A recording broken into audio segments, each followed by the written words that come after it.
Morning students, स्वागत है आपका हमारे क्लास में और हमारे यूट्यूब चैनल पर।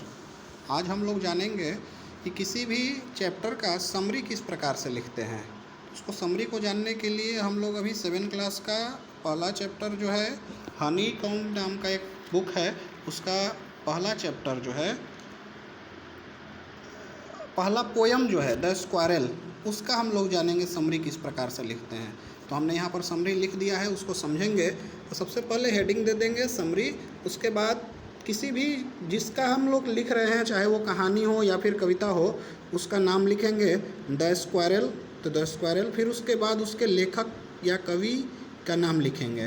तो the squirrel Mildred Bowers Armstrong हम लोगों ने लिख लिया। उसके बाद हम लोग लिखना शुरू करते हैं। तो किसी भी समरी को लिखने के लिए उसके 3 पार्ट होते हैं।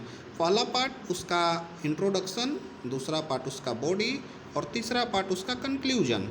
तो इंट्रोडक्शन से शुरू करते हैं। इंट्रोडक्शन में हम लोग लिखेंगे कि कवि कहना क्या चाहता है, क्या है ना, कविता के बारे में या कहानी के बारे में। तो द स्क्वायरल हम लोगों का कविता है। तो the squirrel is a very nice poem, एक बहुत ही सुंदर कविता, composed by the famous English poet Mildred Bowers Armstrong. The squirrel एक बहुत ही सुंदर कविता है, अंग्रेजी के एक बहुत ही प्रसिद्ध कवि हुए मिल्ड्रेड बॉर्स आर्मस्ट्रॉन्ग, उनके द्वारा रचित। उसको हम लोग लिख लिया। अगला जो है कि पैराग्राफ चेंज करेंगे, यहाँ से पैराग्राफ चेंज, इंट्रो हो गया। इंट्रो के बाद ये बॉडी यहाँ से स्टार्ट होता है। इन दिस पोयम, इस कविता में, there is a squirrel which is full of fun and happiness. इस कविता में एक स्क्वायरल है जो कि पूर्ण रूप से हैप्पीनेस और फन से, यानी कि एक तरह से कहें तो मस्ती से भरी हुई स्क्वायरल है। The squirrel is brown, squirrel का जो कलर है वो ब्राउन है।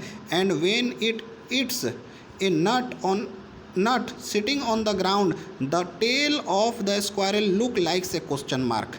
और जब कभी भी वो स्क्वायरल जो है कि ज़मीन पर बैठकर नट खाता है, तो उसका जो उसका जो ये पूंछ है वो क्वेश्चन मार्क की तरह दिखता है। स्क्वायरल जो है भूरा, यानी कि कविता में लिख रहा है कि ओवर कोट ऑफ ग्रे, ठीक है, ही वोर ए question mark of tell.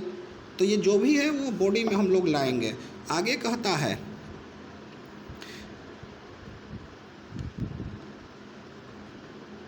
The tail of a look likes question mark, it is so funny that it likes to be teached and play. यह इतना ज़्यादा फनी है कि उसको टीच करना पसंद है, उसको कोई चिढ़ाए, उसको कोई उसके साथ खेले, ये सब उस स्क्वायरल को पसंद है। ये सारा चीज़ जो है कि कविता में लिखा है ना। He liked to teach and play, उसको पसंद है टीच करना और खेलना।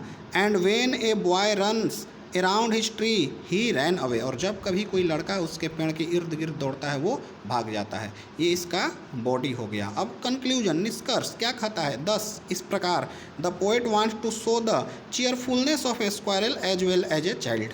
इस प्रकार कवि के कहने का तात्पर्य है, बताना चाहता है कि एक स्क्वायरल, एक गिलहरी या फिर एक बच्चा, ये दोनों किस प्रकार से चीयरफुल होते हैं। तो इस तरह से हम लोग किसी भी कविता या किसी भी कहानी का हम लोग समरी लिख सकते हैं। Thank you.